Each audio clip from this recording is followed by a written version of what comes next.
സ്വന്തം അമ്മയാൽ തള്ളപ്പെട്ട പഞ്ച് എന്ന കുട്ടിക്കുരങ്ങന്റെ വീഡിയോ ഈ ദിവസങ്ങളിൽ ലോക ജനതയെ കണ്ണീരിലാഴ്ത്തിയിരിക്കുകയാണ്. ഇതാ അമ്മയാൽ ഉപേക്ഷിക്കപ്പെട്ട് മൂക്കിൽ കൂടിയും വായിൽ കൂടിയുമൊക്കെ ട്യൂബിട്ട ഒരു കുരുന്നിനെ ഏറ്റുവാങ്ങിയ ഒരു കൂട്ടം സന്യസ്തരെക്കുറിച്ച് പറയുകയാണ്.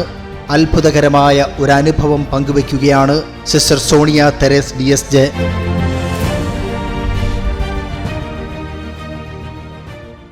ഒരു കുട്ടിക്കുരങ്ങന്റെ കഥയാൽ കണ്ണീരണിഞ്ഞ ലോകത്തോടാണ് സന്യസ്തർ ഈ കഥ പറയുന്നത്. സ്നേഹത്തിനും വാത്സല്യത്തിനും പരിഗണനയ്ക്കും വേണ്ടി കൊതിക്കുന്ന പഞ്ച് വളരെ പെട്ടെന്ന് തന്നെ പ്രിയപ്പെട്ടവരാൽ അവഗണിക്കപ്പെട്ട് വേദന അനുഭവിക്കുന്ന മനുഷ്യരുടെയും മൃഗങ്ങളുടെയും പ്രതീകമായി അത് മാറി. സ്നേഹത്തിനും വാത്സല്യത്തിനും വേണ്ടി ദാഹിക്കുന്ന ആ കുട്ടിക്കുരങ്ങനെ കണ്ടപ്പോൾ പെട്ടെന്ന് എൻ്റെ ഓർമ്മയിലേക്ക് ഓടിയെത്തിയത് ഏതാനും വർഷങ്ങൾക്ക് മുൻപ് പ്രിയപ്പെട്ടവരാൽ ഉപേക്ഷിക്കപ്പെട്ട ഒരു മനുഷ്യക്കുഞ്ഞിൻ്റെ ജീവിതകഥയാണ്. എന്തൊക്കെയോ കാരണത്താൽ പ്രിയപ്പെട്ടവർ അബോർഷൻ ചെയ്ത ഒരു കുരുന്ന്.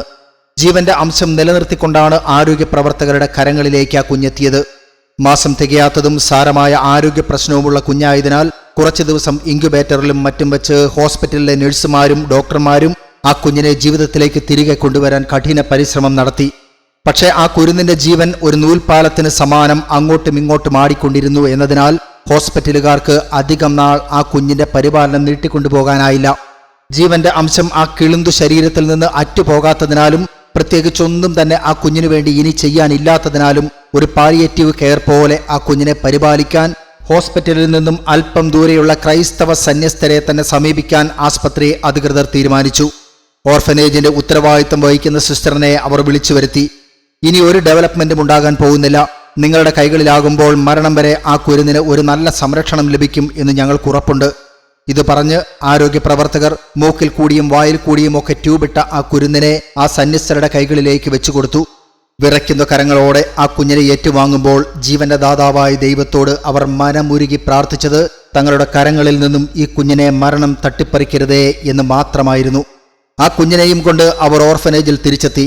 സ്വന്തം മാതാപിതാക്കളാൽ ഉപേക്ഷിക്കപ്പെട്ട ധാരാളം കുഞ്ഞുങ്ങളുടെ തൊട്ടികൾ നിറഞ്ഞ ഒരു വലിയ ഹാളിന്റെ അപ്പുറം ഗുരുതരാവസ്ഥയിലുള്ള കുഞ്ഞുങ്ങളെ കിടത്താനുള്ള ഒരു ചെറിയ മുറിയിലെ പ്രത്യേക തൊട്ടിലിൽ ആ കുഞ്ഞിനെ കിടത്തി രാവും പകലും പ്രത്യേക പരിചരണം നൽകാൻ ഭൂമിയിലെ മാലാഖമാർ പരസ്പരം മത്സരിച്ചു.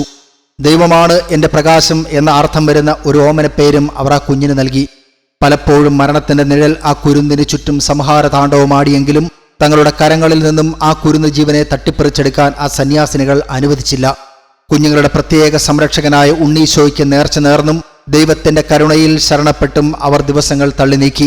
ഉറക്കം കണ്ണുകളിൽ ഊഞ്ഞാലാട്ടിയിട്ടും ഒരു പോള കണ്ണടയ്ക്കാതെ രാത്രിയുടെ യാമങ്ങളിൽ അവർ കാവലിരുന്നു. അമ്മയുടെ ഉദരത്തിലായിരുന്നപ്പോൾ തന്നെ മരണത്തിന്റെ ഇരുണ്ട കൈകളിൽ കിടന്നു പിടഞ്ഞ ആ കുരുന്ന് ആഴ്ചകൾ കഴിഞ്ഞിട്ടും ജീവനോടെ ഇരിക്കുന്നതും അവളിൽ ഒത്തിരി ഡെവലപ്മെന്റുകൾ ഉണ്ടായതും വൈദ്യശാസ്ത്രജ്ഞന് ഒരത്ഭുതമായി മാറി. 2 മാസങ്ങൾക്ക് ശേഷം ആ കുഞ്ഞിനെയും കൈകളിലേന്തി ഏതാനും ചെക്കപ്പുകൾക്കായി വീണ്ടും ആസ്പത്രിയുടെ പടി കടന്നു ചെന്ന ആ സന്യാസിനികളെ നോക്കി സത്യമായും ഇതൊരത്ഭുതം തന്നെ എന്ന് ഡോക്ടർമാർ പറയുമ്പോഴും സ്വന്തം കൺമുൻപിലുള്ള യാഥാർത്ഥ്യത്തെ അത്രയ്ക്കങ്ങ് ഉൾക്കൊള്ളാൻ അവർക്ക് സാധിക്കുമായിരുന്നില്ല. ആ കുഞ്ഞിനെ പ്രകാശപൂരിതമായ ജീവിതത്തിലേക്ക് തിരികെ കൂട്ടിക്കൊണ്ടുവരാൻ എന്തെങ്കിലും സാധ്യത തങ്ങളുടെ മുൻപിൽ അവശേഷിച്ചിട്ടുണ്ട് എങ്കിൽ അത് എത്ര റിസ്ക് എടുത്തും ചെയ്തുകൊള്ളാം എന്ന് പറഞ്ഞുകൊണ്ട് തങ്ങളുടെ മുൻപിൽ നിൽക്കുന്ന ആ മാലാഖമാരുടെ ചങ്കുറപ്പ് കണ്ടപ്പോൾ ഡോക്ടർമാരുടെ ഉള്ളിലും പ്രത്യാശ ഉടലെടുത്തു.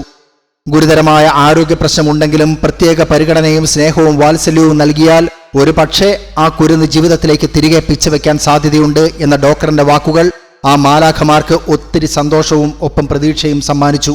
പിന്നീടുള്ള രാവും പകലും ഊണിലും ഉറക്കത്തിലും പ്രാർത്ഥനാ സമയങ്ങളിൽ പോലും ആ കുരുന്നിനെ അവർ തങ്ങളുടെ ഹൃദയത്തോട് ചേർത്ത് വെച്ചു. വാത്സല്യത്തോടെ തലോടിയും ആ കുഞ്ഞ് കവിളിൽ മുത്തം നൽകിയും അവർ അവളെ അളവറ്റ് സ്നേഹിച്ചു. ജന്മം നൽകിയില്ലെങ്കിലും കർമ്മം കൊണ്ട് അവർ ആ കുരുന്നിന്റെ അമ്മമാരായി മാറി. മാസങ്ങൾ കടന്നുപോയി. വൈദ്യശാസ്ത്രത്തിന്റെ മുൻവിധികളെയെല്ലാം പരാജയപ്പെടുത്തി ജീവന്റെയും പ്രത്യാശയുടെയും പ്രകാശത്തെ ആഞ്ഞു പുൽകിയ ആ കുരുന്ന് വളരെ വേഗം പുരോഗതി കൈവരിച്ചു. 6 മാസം കഴിഞ്ഞപ്പോൾ ആ പിഞ്ചുകുഞ്ഞ് മറ്റു കുട്ടികളുടെ വളർച്ചയിലേക്ക് എത്തിച്ചേർന്നു. ഉണ്ടക്കണ്ണുകളും നിറഞ്ഞ പുഞ്ചിരിയുമായി അവൾ എപ്പോഴും മറ്റുള്ളവരുടെ ശ്രദ്ധ പിടിച്ചുപറ്റി. അമിത സ്നേഹവും വാത്സല്യവും ഒക്കെ ലഭിച്ചതുകൊണ്ടായിരിക്കാം ഇടയ്ക്കൽപ്പം ശാഠ്യക്കാരിയായിരുന്നു എങ്കിലും ഒരു മിടുമിടുക്കിയായി അവൾ വളർന്നു. ഒരു പൊതുശ്മശാനത്തിൽ ജീവനറ്റ മാംസകഷ്ണമായി അടക്കം ചെയ്യപ്പെടേണ്ടിയിരുന്ന ഒരു കുരുന്നിന് പോറ്റമ്മമാർ സ്നേഹവും കരുതലും വാത്സല്യവും നൽകിയപ്പോൾ ഒരു കുഞ്ഞു മാലാഖയായി അവൾ രൂപാന്തരം പ്രാപിച്ചു. വർഷങ്ങളായി മക്കളില്ലാതെ നൊമ്പരത്തിന്റെ നെരിപ്പോടിൽ കിടന്ന് വെന്തുനീറിയ ഒരു കുടുംബത്തിന്റെ ആശ്വാസവും പ്രത്യാശയും സന്തോഷവുമാണ് ഇന്നവൾ. മനുഷ്യനായാലും മൃഗമായാലും സ്നേഹിക്കപ്പെടാനുള്ള ആഗ്രഹം ഒരു സാർവലൗകിക സത്യമാണ്. അതുകൊണ്ട് സ്നേഹവും കരുതലും വാത്സല്യവും അപരന് പകർന്നു നൽകുന്നതിൽ പിശുക്കു കാണിക്കാതെ ഇക്കാര്യത്തിലെങ്കിലും നമുക്കല്പം ദൂർത്തരായി മാറാം എന്ന ആഹ്വാനത്തോടെ പ്രാർത്ഥനയോടെ സ്നേഹപൂർവ്വം സിസ്റ്റർ സോണിയ തെരേസ് DSJ.